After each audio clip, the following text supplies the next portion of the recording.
Yo deseo que el Dios de paz añada toda consolación, fortaleza y que llene sus corazones y pensamientos en Cristo Jesús en esta noche. Y que al recibir la vitamina S de la santidad, podamos entonces hacer un compromiso para vivir en santidad. La palabra de Dios en esta noche la vamos a leer en Primera de Pedro, capítulo 1, versículos 14 al 16.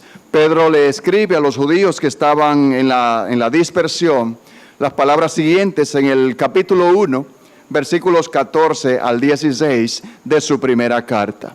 Dice él: como hijos obedientes, no os conforméis a los deseos que antes teníais en vuestra ignorancia, sino como aquel que os llamó es santo, sed también vosotros santos en toda vuestra manera de vivir.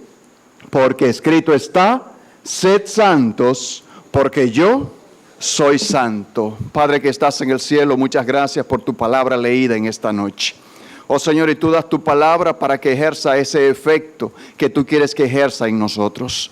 Por eso en tus manos depositamos, a tu consideración, bajo tu control, todo el tema de esta noche. Prepara nuestros oídos, nuestras mentes y corazones a lo que el Espíritu Santo tiene para nosotros con esta exhortación a la santidad.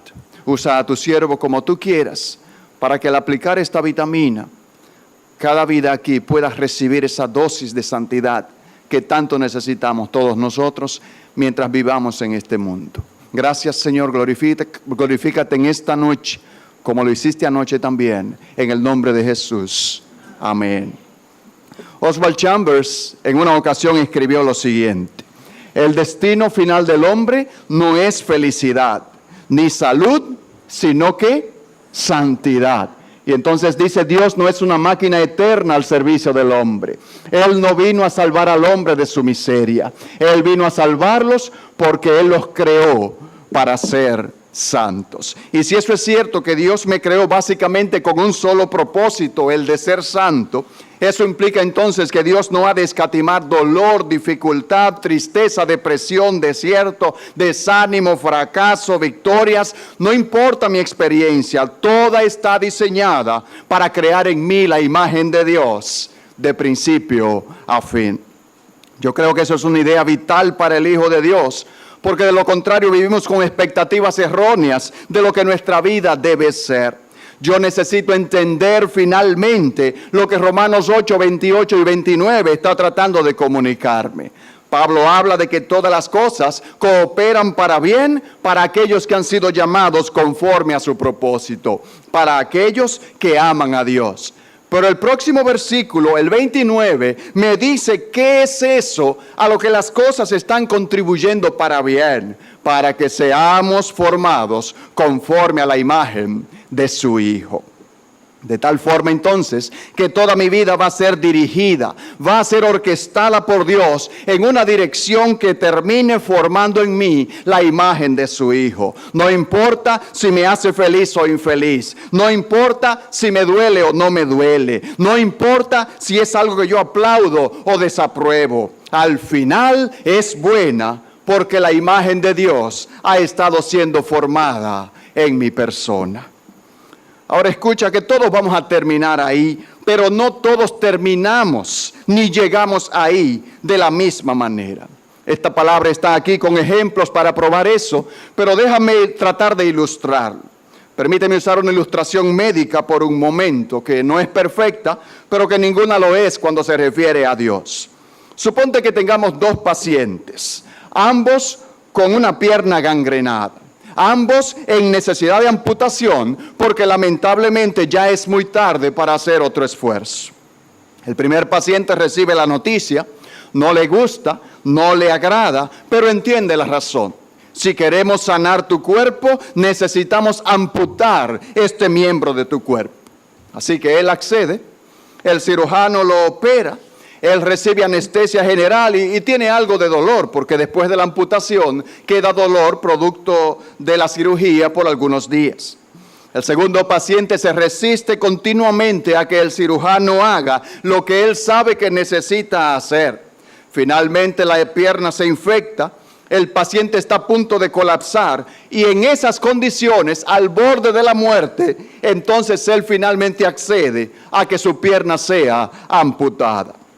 Y suponte que el cirujano haya estado ocupado haciendo múltiples cirugías y que cuando regresa donde la persona, porque él ya quiere que le hagan su amputación, el paciente le diga al cirujano, ¿sabes qué? Yo ya estoy listo para que hagas lo que necesitas hacer. E imagínate que el cirujano le diga, bueno, hay un solo problema ahora, y es que la anestesia se terminó. Yo lo puedo hacer, pero tendré que hacerlo sin anestesia. Tu vida o tu muerte. Tu vida sin anestesia o tu muerte. Y el paciente accede. Él salvó el resto de su cuerpo por la amputación, pero tú te imaginas lo que su dolor fue. Pues hermano, así es como la imagen de Cristo se forma en nosotros. En unos acompañado de su gracia y en otros lejos de su gracia. Pero siempre se formará la imagen de Dios en nosotros. La gracia de Dios está ilustrada por la anestesia. La ausencia o la lejanía de su gracia es la falta de la anestesia. La asistencia del cirujano es la asistencia de Dios. Y el dolor que yo experimento al santificarme es la cercanía o la lejanía de la gracia de Dios. Y Jonás está ahí para probarlo. Jonás no tenía que llegar a Nínive de esa manera. Él no tenía que haber entrado en el vientre de un pez enorme, pasarse 3 días en una batidora en el interior de un pez, dando vueltas y salir entonces quemado por el ácido y vomitado en las costas de este lugar de Nínive, para finalmente terminar haciendo la voluntad de Dios de cualquier manera. El texto dice, sed santos porque yo soy santo. Yo quiero hacer varios énfasis en esa frase. En primer lugar, es un imperativo. Sed santos. No es una opción, no es una sugerencia, es un mandato. Es una obligación. Es algo que no me deja opciones. Ahora nota lo que Dios dice. Sed santos porque yo soy santo. Lo que Dios puede hacer en mí, o mejor dicho, a través de mí, depende de mi rendición a su santidad. Y es muy sencillo, el apóstol Pablo lo dice en 1 Corintios 10:31, ya sea que comas o bebas, que trabajes en una oficina o fuera de la oficina, que te diviertas o no te diviertas, hazlo todo para la gloria de Dios. Ahora, hay un problema. Si yo no soy santo, yo no puedo hacer nada para la gloria de Dios, porque mi falta de santidad inmediatamente me descalifica para poder hacer eso que yo quiero hacer para su gloria.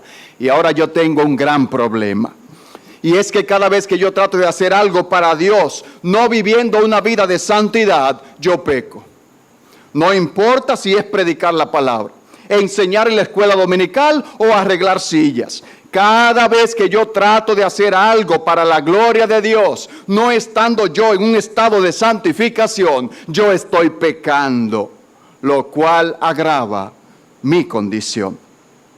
En segundo lugar, Dios dice, sed santos. Nota cómo Dios no dice, obrad santamente. No es una cuestión de lo que yo hago, es una cuestión de lo que yo soy. Y Dios dice en tu esencia, cuando yo te miro desde los cielos, yo quiero saber que lo que está dentro de ti es santo. Tenemos demasiado tiempo tratando de ayudar al creyente a modificar sus obras. Te tienes que morder la lengua, en el caso de los chismes. Pues eso no cambia en nada, absolutamente mi situación delante de Dios. Tú puedes morderte la lengua hasta sangrar. Si las palabras las estás repitiendo dentro de tu mente, tú estás en el mismo pecado que como si las hubieras dicho. ¿Por qué? Porque Dios no mira las palabras. El que mira, Él mira el corazón. Yo puedo estar callado y estar pecando de la misma manera que hablando. Esa es la razón por la que el mandato no dice, obrad santamente, sino sed santos. Lo que ocurre muchas veces, para que podamos entender la discrepancia, es que cuando alguien está en la iglesia cantando o leyendo la palabra de una manera santa y luego se monta en su carro y va peleando de ahí en adelante, ¿qué es lo que ha pasado? Que él no es santo. Él escuchó la palabra con apariencia de piedad. Él cantó las canciones con apariencia de piedad. Pero si 2 horas después está en la misma actitud pecaminosa que antes de estar en la iglesia, él no ha sido santo. Él no es santo. Él actuó como un actor de cine con apariencia de santidad.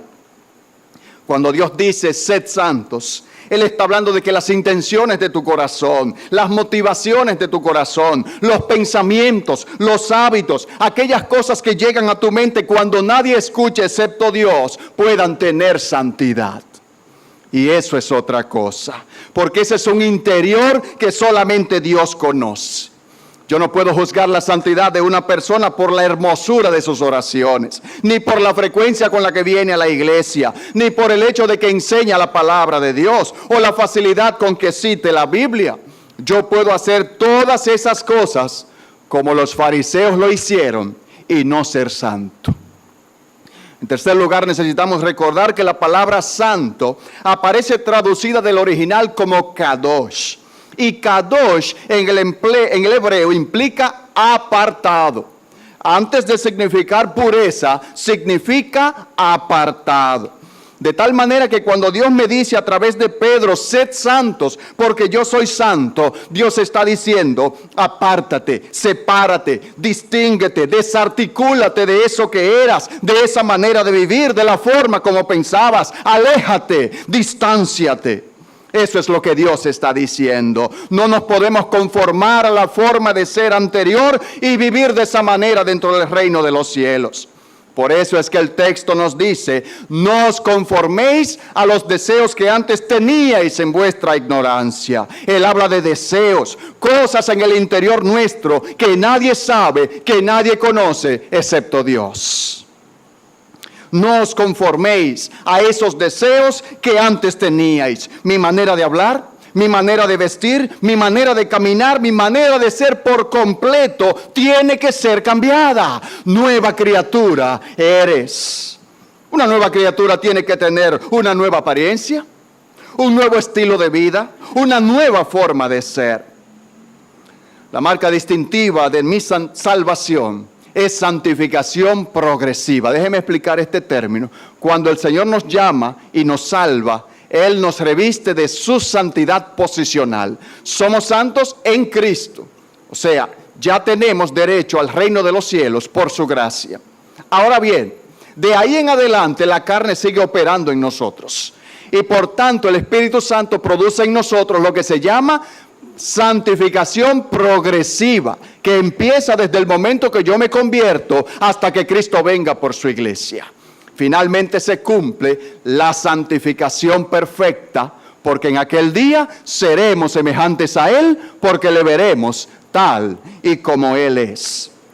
Así que la marca distintiva de mi salvación, como digo, en este momento, es santificación progresiva. Cuando lo progresivo de mi santificación no se está dando, esa es la evidencia de que con toda probabilidad yo no soy salvo. Alguien lo decía de esta manera: si la santificación no se está produciendo, eso implica que la justificación tampoco se ha producido. Y la justificación es ese acto por medio del cual Dios me declara no culpable de mis pecados y por tanto salvo. Yo soy salvo en el momento en que Dios me declara justificado. A partir de ese momento, el Espíritu de Dios viene a morar en mí. A partir de ese momento, el Espíritu que mora en mí produce en mí tanto el querer como el hacer por su buena voluntad. Lo que implica que a partir del momento en que el Espíritu de Dios entra en mí, desde adentro hacia afuera, el Espíritu de Dios comienza a producir en mí el deseo de santificarme. Tanto el querer y luego me produce el poder para yo poder lograrlo, porque esa es la voluntad de Dios para su beneplácito, para su propósito. La ausencia continua de santificación progresiva es como una alarma que debiera sonar en nuestra mente. ¿Sabes qué? Quizás yo no soy salvo, porque el Espíritu vino precisamente a producir eso que yo acabo de mencionar. Dios sabe que yo no puedo ser santo si Él no produce el deseo en mí de la santificación. Mi carne no quiere santidad, ni la tuya ni la mía. ninguno de los dos. Dios sabe eso, y como lo sabe, desde adentro ha puesto un generador, un motivador de pasión, de deseo por la santificación, que se llama mi Santo Espíritu. Y para que no tengamos ninguna queja, Dios dice, no solamente te di el poder, es que yo quiero que tú sepas que también te doy el querer. Y eso debe caracterizar a un hijo de Dios. Si hay algo que Dios quiere en sus hijos es santidad. La versión La Biblia de las Américas contiene la palabra santidad 350 veces, sin mencionar palabras como santificado, santifico, santificó. Si hay un atributo que eclipsa a los demás atributos en la palabra de Dios, es su santidad. La santidad es ese atributo que es repetido 3 veces cuando Isaías tiene la visión del trono de Dios. Él vio a un Dios sentado en un trono alto y sublime y oyó las voces de los serafines cantar, ¿qué? Santo, santo, santo. Su amor es santo. Su misericordia es santa, su palabra es santa. No hay nada que no sea permeado por la santidad de Dios dentro de su ser. Desde el inicio de la creación, Dios se ha asegurado de que todo aquello que tiene que ver con Él sea llamado santo. Tanto así que cuando tú lees el primer libro del Génesis acerca de los días de la creación, el primer día Él creó la luz. Y luego fue y creó los cielos y la tierra y separó las aguas. Y después hizo cada cosa conforme a su especie. Y cada vez que Él terminaba una de esas cosas, Dios veía el resultado de su obra. Y dice el texto, y vio Dios que era bueno. Y vio Dios que era bueno. Y vio Dios que era bueno. 6 días habían pasado y todavía Dios no había pronunciado la palabra santo. Cada uno de esos días y cada una de las cosas que ocurrieron en esos días fueron buenos. Lo que no fueron fue santos. Dios llega al 7º día y entonces dice Génesis 2:3, y bendijo Dios el 7º día y lo santificó. Este día es distinto de los demás días. Este día ha sido apartado, separado de todos los demás días. Este día no es como los anteriores 6. ¿Y por qué, Dios? Porque este día es el que me va a representar. Y no hay nada que a mí me pueda representar. No importa si es una fecha que no pueda ser llamado santo. Tiene que ser separado para mí, tiene que ser distinto, tiene que ser algo que hable claramente que no es lo mismo que los demás. Y nosotros nos damos cuenta entonces que hasta una simple fecha, si ha de representarlo, tiene que tener una connotación diferente que el resto de las fechas. Dios llama a su palabra santa. Él llama a sus ángeles santos, Él llama a sus profetas santos, Él llama a Jerusalén la ciudad santa. No hay una sola cosa que se relacione con Dios que no lleve el adjetivo santo. Si no es santo, no puede relacionarse con Él. La razón por la que Dios dice, sed santos porque yo soy santo, ¿tú sabes cuál es? Es que si no somos santos, tú y yo no podemos relacionarnos con Dios. Dios se rehúsa a relacionarse con algo que no sea santo. Su santidad misma no se lo permite. Cuando tú llegas a Ezequiel 44, te encuentras con 2 grupos de sacerdotes, ambos sirviendo en el templo, pastores sirviendo en iglesias. Y Dios dice, a aquellos que no le enseñaron a mi pueblo a separar la diferencia, a conocer la diferencia entre lo sagrado y lo profano, ellos estarán en el templo. Ellos van a ofrecer el sacrificio, ellos van a atender las puertas, ellos le van a ministrar al pueblo, pero a mis cosas sagradas no se acercarán, ni a mí me ministrarán. Primer grupo, sirviendo al pueblo. Y dice, pero este otro grupo, descendientes de Sadoc, que no profanaron sus vidas, ellos se acercarán a mis cosas santísimas y a mí me ministrarán. El ministrar no es sinónimo de bendición. El primer grupo tuvo un permiso de ministrar, pero dice, a mí no me van a ministrar, porque a mí no me va a ministrar nadie que no ande en santidad, al pueblo que le ministren.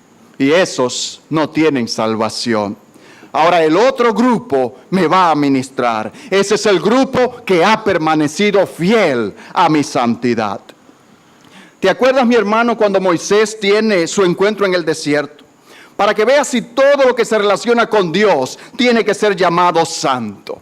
Moisés viene caminando por el desierto, tierra, arena que ensucia los pies, y de repente Moisés ve esta zarza ardiente y va corriendo a verla porque le llama la atención, porque la zarza no se consume.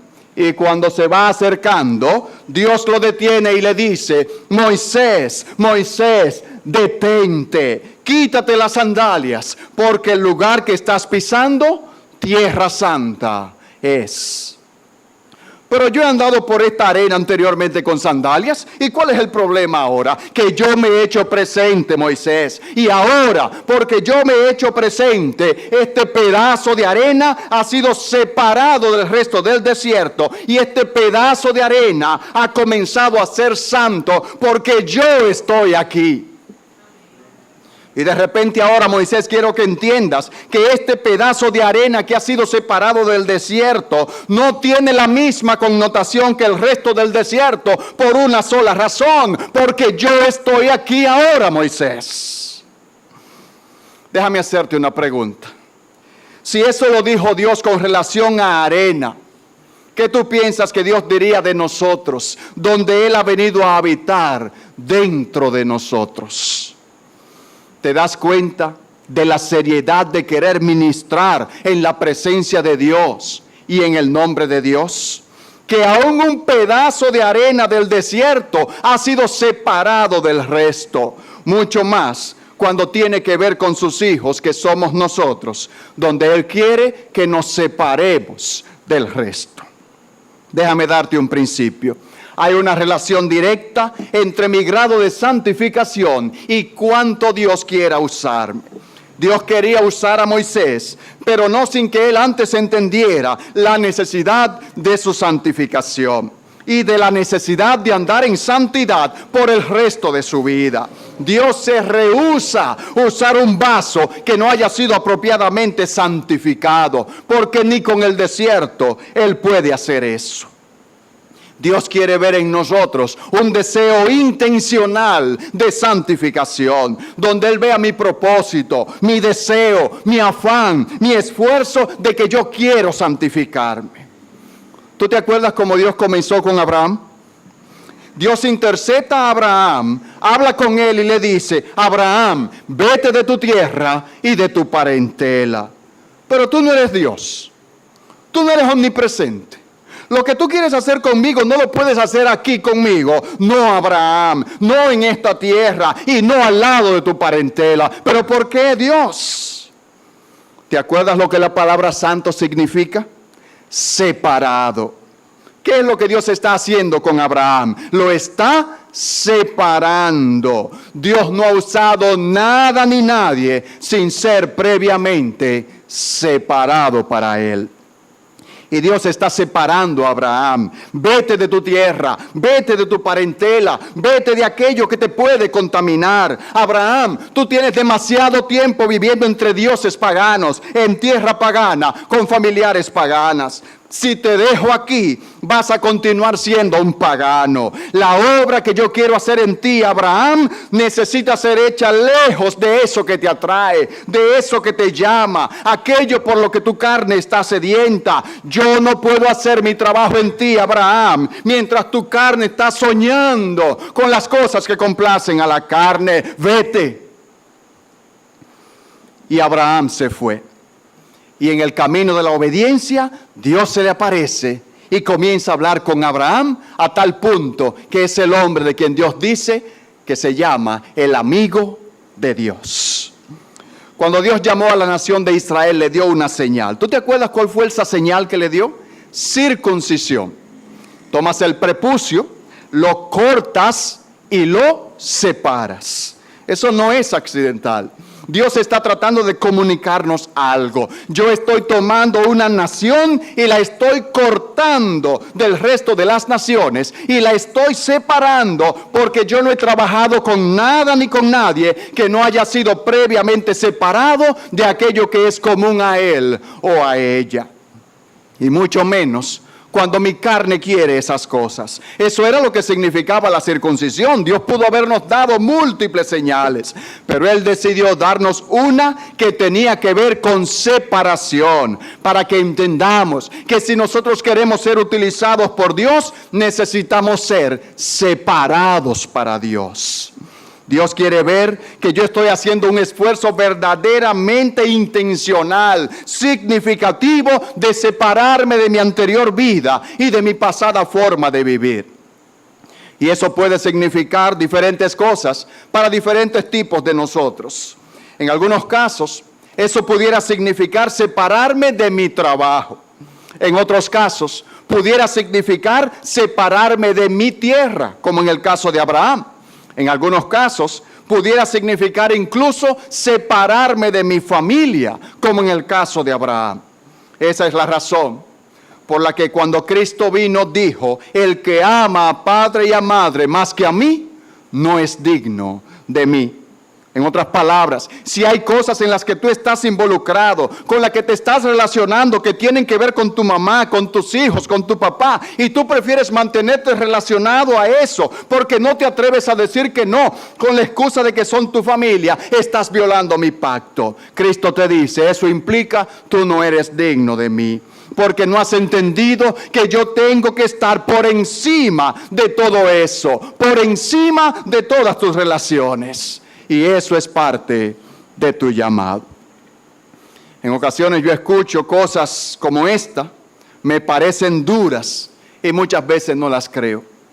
Pero hermanos, con toda humildad de corazón, yo quiero decirles que quizás la razón por la que yo no tengo esa convicción es que el Espíritu de Dios no mora en mí. Porque el Espíritu de Dios sabe que eso que estamos compartiendo esta noche, que sale de su palabra, es verdad. Y si el Espíritu de Dios mora en mí, escucha eso, el Espíritu de Dios le dice a mi ser, a mi interior, a mi corazón, a mi mente, así es, así es. Eso es lo que produce convicción en nosotros. Cuando nosotros estamos oyendo las palabras y estamos haciendo así con la cabeza y por dentro estamos haciendo así, eso debe ser una evidencia de que el Espíritu de Dios no está conmigo. Yo te decía que Dios se rehúsa usar cualquier persona, cosa o instrumento que no haya sido previamente separado y santificado. Y que la falta de uso en esa dirección, en la mayoría de los casos, implica primordialmente falta de santificación en mi vida. Mira cómo Pablo se lo dice a Timoteo en su segunda carta 2:21. Así que si alguno se limpia de estas cosas, ¿será qué? Instrumento para honra, santificado, útil al Señor y dispuesto para toda buena obra. Vamos a comenzar por atrás para ver la parte de adelante. Útil para Dios, para toda buena obra. Pero Pablo dice que tiene que haber algo que ocurra previamente. Mira cómo él lo dice. Si alguno, cualquiera, el que quiera, se limpia. Ahora nos pone la carga a nosotros. No está diciendo si alguno Dios lo limpia, aunque Dios es el que va a hacer el trabajo en último caso. Pero Pablo está tratando de comunicarnos, de ayudarnos a entender que aquí hay algo, aquí hay una responsabilidad que tiene que ver conmigo. Por eso dice, si alguno se limpia, él, de estas cosas. ¿Cuáles cosas? Si tú lees los versículos anteriores, las formas pecaminosas de vivir y de pensar. No solamente de vivir, sino también las de pensar. Será entonces futuro ¿qué? Un vaso para honra, santificado, útil al Señor, preparado para toda buena obra. ¿Qué es lo que antecede? ¿Cuál es el requisito? Santificación. No solamente de acciones, de pensamiento, de corazón también. En segundo lugar, hay una relación directa también entre mi grado de santificación y el conocimiento que tengo de la voluntad de Dios. Mira cómo Pablo lo dice en 1 Tesalonicenses 4:3. Porque esta es la voluntad de Dios, ¿qué? Vuestra santificación. Ya Dios no tiene que revelarme de manera particular el que yo debo o no ser santo. Este es un llamado general que tiene que ver con mi rol de hijo de Dios. Cada uno de nosotros tiene un rol. Y esos roles tienen llamados generales que aplican para todo el mundo. Yo no necesito descubrir el mío personal en esas áreas. Dios dice, esta es mi voluntad para ti, tu santificación. Ahora, ¿qué ocurre? Que como esta es la voluntad general de Dios, mi santificación, la voluntad personal que yo quisiera ver, no la puedo ver muchas veces porque la general no se ha producido. Si yo no he podido hacer la voluntad general de Dios, que es la santificación, ¿y por qué querría Dios revelarme la particular para mi vida? Yo necesito comenzar por lo general para entonces poder descubrir la voluntad particular. Y cuando eso no ocurre, ¿qué hacemos? Que experimentamos ansiedad, que estamos sin propósito, que estamos sin sentido, sin significado. Estamos como un barco a la deriva que ha perdido su brújula y no sabe en qué dirección va. Hermano, si tú quieres conocer la voluntad de Dios para tu vida, tú necesitas hacer un esfuerzo extraordinario, intencional, en tu santificación general, la que Dios quiere para todos y cada uno de nosotros. Esa es su voluntad, el encontrarla y llevarla a cabo, para que entonces Él pueda revelarte la particular para tu vida. En tercer lugar, hay una relación directa entre mi grado de santidad y el sentido de propósito con el que yo vivo. Si hay algo que nosotros sabemos hoy día de personas cristianas y no cristianas, es que la lucha número uno, la dificultad número uno, es la búsqueda de propósito de los individuos. ¿Para qué yo estoy aquí en la tierra? La búsqueda de significado. Pero resulta ahora que estamos diciendo que hay una relación directa entre mi grado de santidad y el sentido de propósito con el que yo vivo. Si esta santificación no se da, ese propósito que yo quiero encontrar, tampoco lo voy a poder encontrar. Y mira cómo tú lo ves de manera indirecta en la primera carta de Pedro, capítulo 2, versículos 9 al 12. Mas vosotros sois, ¿qué? Linaje escogido, real sacerdocio, nación santa, pueblo adquirido por Dios. ¿Para qué? Y aquí es que viene el propósito. Primero me dejan saber que yo he sido separado como nación santa y luego me dicen cuál es mi propósito. ¿Para qué? Para que anunciéis las virtudes de aquel que os llamó de las tinieblas a su luz admirable. Vosotros que en otro tiempo no erais pueblo, pero que ahora sois, ¿qué? Pueblo de Dios. Que en otro tiempo no habíais alcanzado misericordia, pero ahora habéis alcanzado misericordia. Amados, yo os ruego como extranjeros y peregrinos que os abstengáis de los deseos carnales que batallan contra el alma, manteniendo vuestra buena manera de vivir entre los gentiles, para que en lo que murmuran de vosotros como de malhechores, glorifiquen a Dios en el día de la visitación, al considerar vuestras buenas obras. ¿Tú entendiste todo lo que está aquí? Todo lo que Pedro ha empaquetado en estos 4 versículos. Es decir, Dios te llamó, te separó como un grupo de personas y te llamó como nación santa. Ahora, la única razón de tu existencia, esta te la han reducido a una sola, una vez que te han separado para su uso. Por eso la vida cristiana es sencilla, mis hermanos. Yo tengo una sola cosa.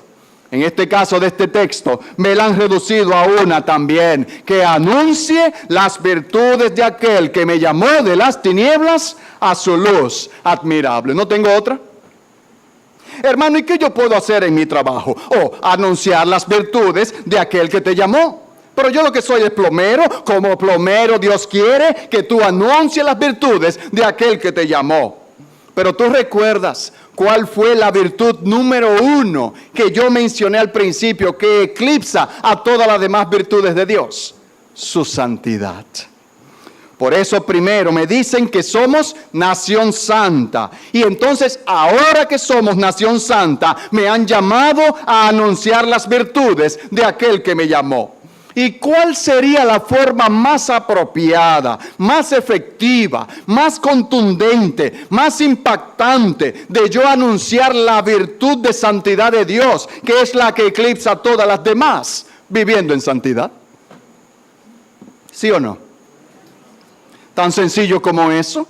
El texto no dice que vosotros habéis sido separados para que prediquéis. Hermano, porque yo no sé predicar, pero no te han separado necesariamente para eso. Ese es el llamado particular. El llamado general es a anunciar las virtudes de aquel que te llamó. Pero yo no tengo el don de enseñanza. No dice que te separaron para que enseñes. Pero ¿cómo voy a anunciarla si yo no sé enseñar ni predicar? La vives, la reflejas. Tú has oído al sol diciendo yo caliento, pero calienta el sol. ¿Y cómo tú lo sabes? Porque eso es lo que él es. ¿Tú has oído al sol alguna vez diciendo mira que tengo luz? Él no tiene que decirlo para convencerte. ¿Cómo tú lo sabes? Porque tú lo ves.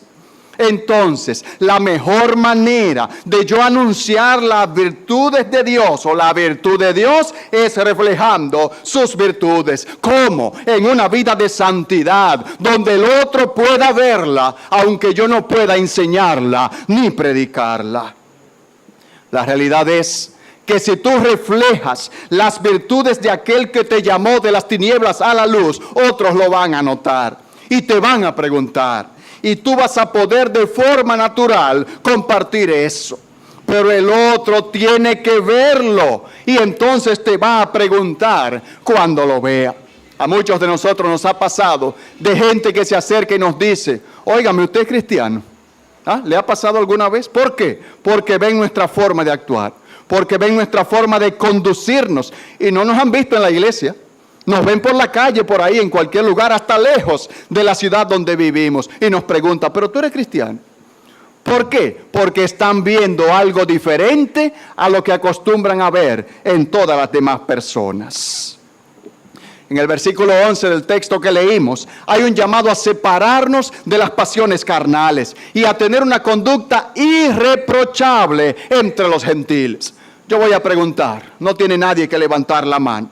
En tu trabajo donde tú trabajas, en la universidad donde tú estudias, la gente que te ve, los incrédulos, los gentiles, ¿pueden considerarte de una conducta irreprochable? ¿O nosotros somos de los que en el trabajo decimos, ay no, a mí no me están pagando para eso, ni tanto huele esa flor? Porque el gentil que no conoce a Cristo dice, pero esto es un pagano igual que yo. Eso no tiene nada de atractivo para el incrédulo. Pero cuando el incrédulo comienza a ver un individuo que se esfuerza por encima de los demás, que está de buen humor, aunque el salario sea bajo, que exhibe gracia, eso le llama la atención y comienza a preguntar, oye, pero ¿y qué es lo que te ha pasado? ¿Qué es lo que te ha ocurrido? Lo va a preguntar. Y entonces tú puedes claramente, sin tener que aprender a predicar ni a enseñar, decirle, Cristo en mí, la esperanza de gloria. ¿Ya? El pastor Miguel Núñez cuenta la historia de la conversión de un esposo. La esposa se convirtió y ella comenzó a exudar gracia. Y un día el borracho le dijo, ¿y qué es lo que tú tienes? Porque yo quiero eso que tú tienes. ¿Tú estás oyendo? Que un esposo le diga eso a su esposa. Y entonces le dice, ¿por qué es que nadie puede querer a un perro como yo? Eso fue lo que él dijo. Así que eso que tú tienes, yo lo quiero. ¿Y saben qué? Ella fue el instrumento de conversión de su esposo. Pero ella tenía la opción de reaccionar ladrando igual que él, en cuyo caso él hubiese estado ladrando todavía y quizás con rabia. Pero resulta que su palabra mansa apaciguó su ira. ¿Y por qué Dios lo hizo? Porque cuando Dios se sintió honrado con el caminar de ella y con su forma de reaccionar, Dios movió el corazón del otro y le dio gracia al otro por una razón. Yo quiero honrarte, hija, tú me has honrado primero. Eso es una conducta irreprochable como compañera de ese hombre. En cuarto lugar, hay una relación directa entre mi grado de santidad y mi gozo en Cristo. Si hay algo que frustra a una gran cantidad de las personas nacidas de nuevo, es precisamente esa ausencia de gozo. Así que déjame leerte Hechos 13:52. Y los discípulos estaban llenos de gozo y del Espíritu Santo. O llenos del Espíritu Santo y de gozo, dependiendo de cuál sea la traducción. Nota la relación que el Espíritu que inspiró esta palabra está haciendo entre ambas llenuras. La llenura del Espíritu, ¿en qué resultó? En una llenura de gozo. Es imposible llenura del Espíritu Santo en ausencia de gozo. Eso no ocurre. Dice Eclesiastés 2:26, porque al hombre que le agrada, Dios le da ¿qué? Sabiduría, ciencia y gozo. El gozo es el resultado natural de vivir llenos del Espíritu de Dios. Y el Espíritu de Dios continuamente nos revela que en la medida que Él llena, Él trae gozo. Ahora, ¿en qué consiste la llenura? Llenura de propósito, de sentido, de significado, de gozo, de victoria, de poder, de sabiduría, de gracia, de conocimiento, de permanencia, de resistencia en medio de las pruebas. Dice también el Salmo 16:11, me mostrarás la senda de la vida. En tu presencia hay plenitud de gozo, delicias a tu diestra para siempre. Pero yo no puedo, hermanos, disfrutar de los beneficios de Dios si en mi interior del corazón yo no he hecho un esfuerzo intencional por reflejar su santidad. Yo quiero recibir las bendiciones de Dios, ¿sí o no? Pero hermanos, eso no es tan difícil. No es proclamándola, ni pisándola como se dice hoy. Yo lo declaro. ¿Dónde está tu poder para declarar? Tú puedes declarar todo lo que tú quieras. Dios es el único que tiene el poder para declarar. Porque yo lo piso. Pisa todo lo que tú quieras. Hasta las cucarachas se pisan. Y eso no cambia nada en tu vida. Puedes declarar y pisar todo lo que tú quieras. Si tú no tienes un estado de santidad, olvídate de eso. Ahora mira lo otro. Tú no tienes que pisar nada ni declarar nada si tú complaces al que bendice.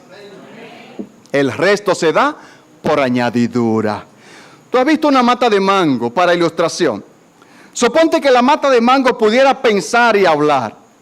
Entonces te imaginas una rama de la mata diciendo, ay, es que es tan difícil ser rama para producir unos manguitos. ¿Tú te imaginas esa rama diciendo eso? No. Tú te imaginas lo que tú ves, una rama que está ahí pegada del tronco y que de forma natural le salen frutos, le salen mangos. Pues hermano, así son las bendiciones de Dios. Tú permaneces pegado del tronco y de forma natural te salen frutos.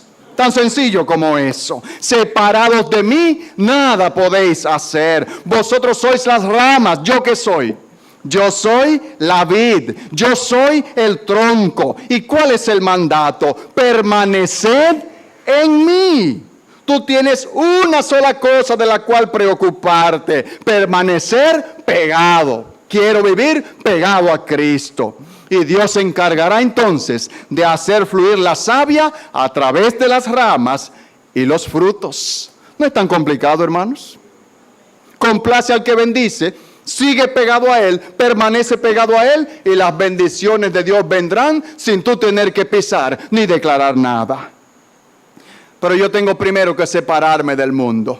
Pero escucha, si este es el mundo y este es Dios, yo no puedo separarme del mundo y quedarme aquí en el medio, que es como muchos hijos de Dios viven. Dios me manda a que cuando yo me separe, yo me acerque. Yo tengo que separarme de aquello y acercarme a Él. Porque cuando yo me quedo en el medio, yo vuelvo para el mundo. Y lo otro que tampoco puedo hacer es salirme del mundo, acercarme, y cuando ya estoy cerca de Él, en vez de vivir de esta manera, viéndolo a Él, sirviéndolo a Él, agradándolo a Él, entonces estoy de este lado, pero viendo para el mundo. Oye, a la verdad que es atractivo aquello. Sí, pero no puedo.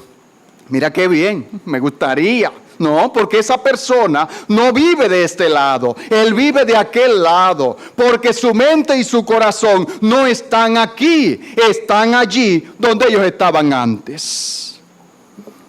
El quinto principio es que hay una relación directa entre mi grado de santidad y el grado de disciplina por la que yo estoy atravesando. Dios ha prometido santificarnos a través de todas las maneras posibles. Y en ocasiones lo que Él necesita es disciplinarnos. Lamentablemente. Pero no tiene que ser de esa manera. Pero cuando no puede ser de ninguna otra, entonces Él tiene que disciplinarnos. Porque yo sé que si hay algo de Dios, es que Él nunca ha abandonado sus propósitos. Por eso la palabra dice, Dios cumplirá su propósito en mí. Ya Él me lo declaró. Yo te voy a hacer conforme a la imagen de mi Hijo. Te guste o no te guste. Te duela o no te duela. Lo aplaudas o lo rechaces. Brinques, salte o te sientes. Tú vas a ser conformado a la imagen de mi Hijo Jesucristo. Yo no voy a sacrificar a mi Hijo, derramar su sangre en la cruz para oírte decir que esto es muy difícil, para oírte decir que no me gusta. Dios no lo va a decir de esta manera como nosotros hablamos, pero si Dios fuera como uno de nosotros dijera, a mí no me importa que a ti no te guste. ¿Cuándo yo he hablado de que lo importante es que te guste? Yo he hablado de que lo importante es que te asemejes a mí. Yo no sé cuántos de ustedes han crecido y han sido purificados fuera del fuego, pero yo no lo conozco. Yo no sé cuántos de ustedes han sido purificados en la montaña, en Jarabacoa, en el frescor del valle, en la victoria, ¿no? Es en el desierto donde nos purifican. No importa si es Moisés, 40 años, o Pablo que tiene 8 o 10 años que no sabemos dónde él estuvo. La gente piensa que Pablo se convirtió y como lo vimos predicando el próximo domingo, él siguió predicando, ¿no? Hay 8 o 10 años que no sabemos qué fue de la vida de Pablo. Dios trabajando en él, probablemente en el desierto de su vida. Es necesario que ese sepa que va a ser mi instrumento escogido.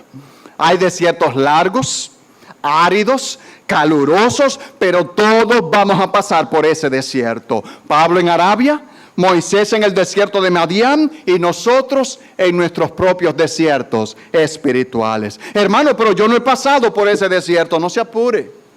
No vaya tan rápido. No se desespere que usted va a pasar también. No se preocupe, no esté tan preocupado.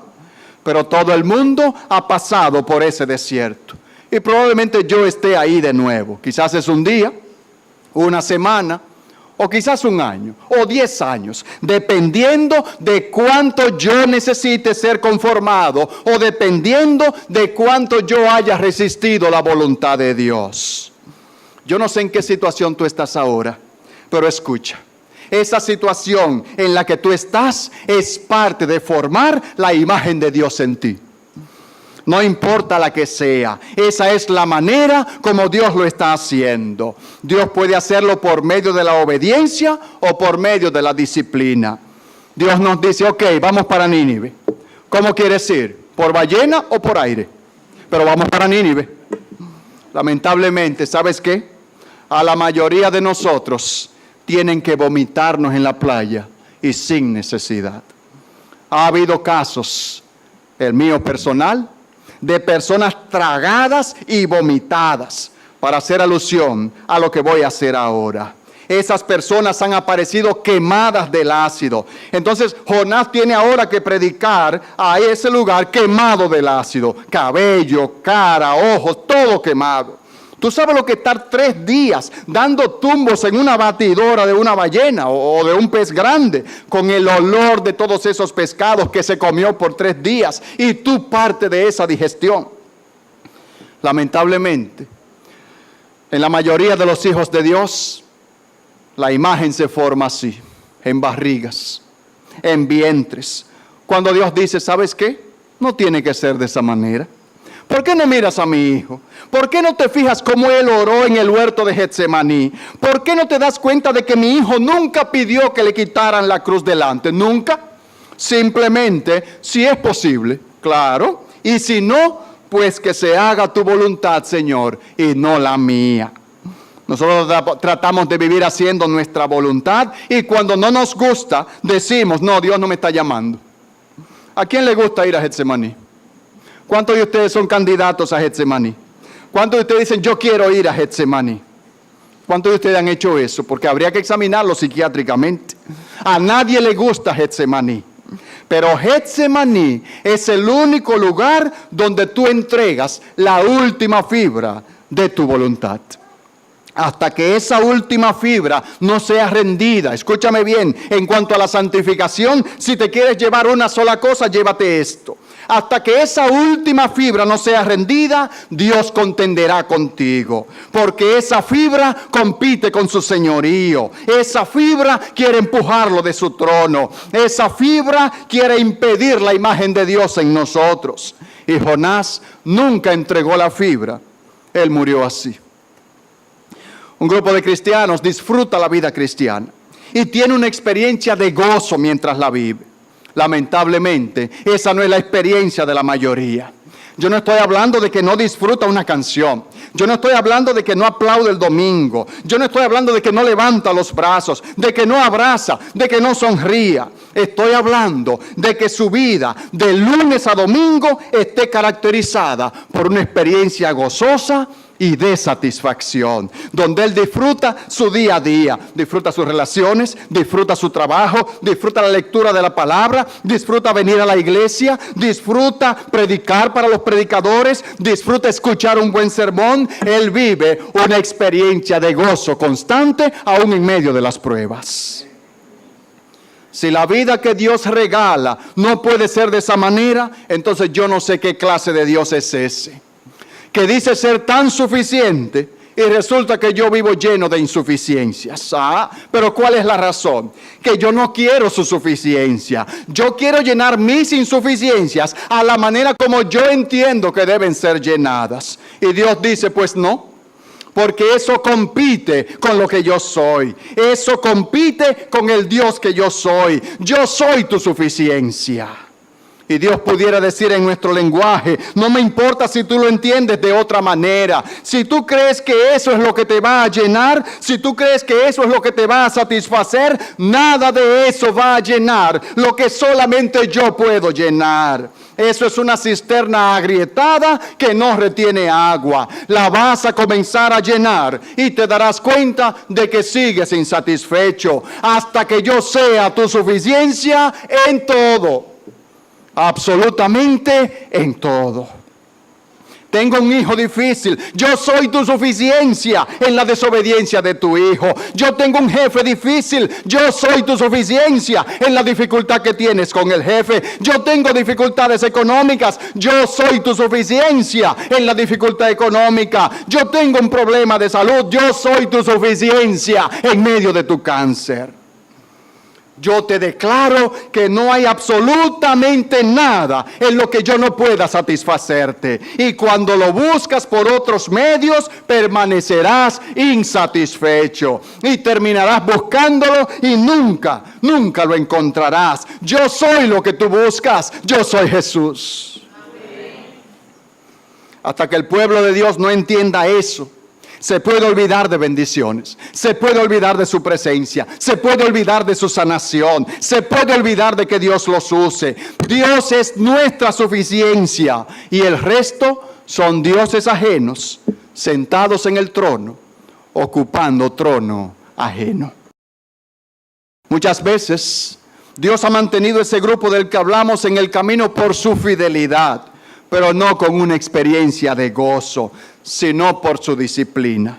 Y ninguna disciplina es causa de gozo, sino de tristeza, como dice Hebreos 12. Pero luego, ¿qué produce?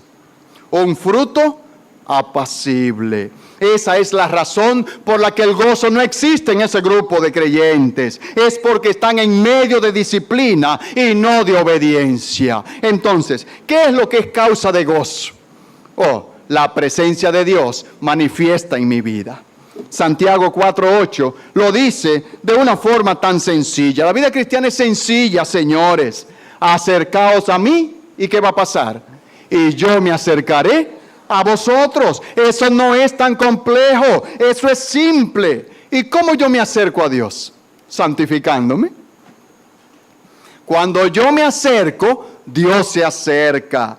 Cuando Él se acerca, ¿qué yo hago? Experimento su presencia manifiesta. Cuando no me santifico, yo experimento su lejanía manifiesta. ¿Es así como se da? Tan sencillo como eso.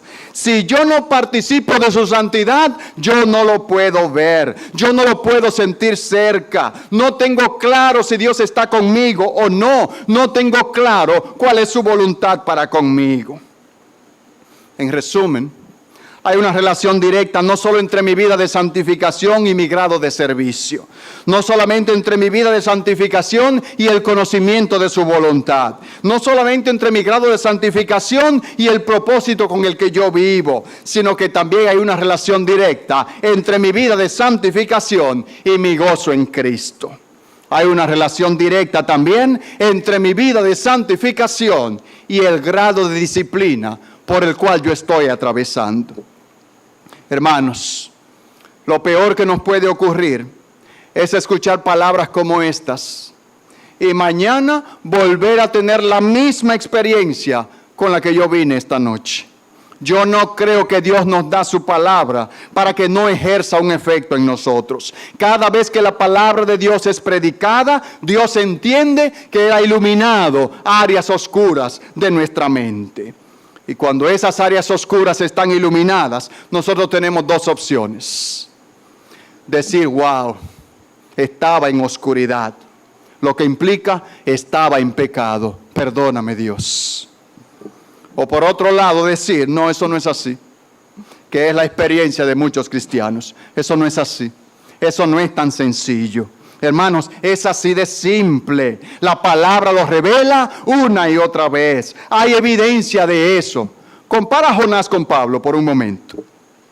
¿Cómo es que este hombre Pablo puede naufragar 3 veces, ser apedreado 3 veces, recibir los latigazos 39 veces, 3 veces, varias veces? ¿Cómo es que este hombre puede vivir en persecución de parte de los gentiles y de los judíos? Puede estar preso por 1 o 2 años en ocasiones y todo el tiempo mantener una experiencia de gozo.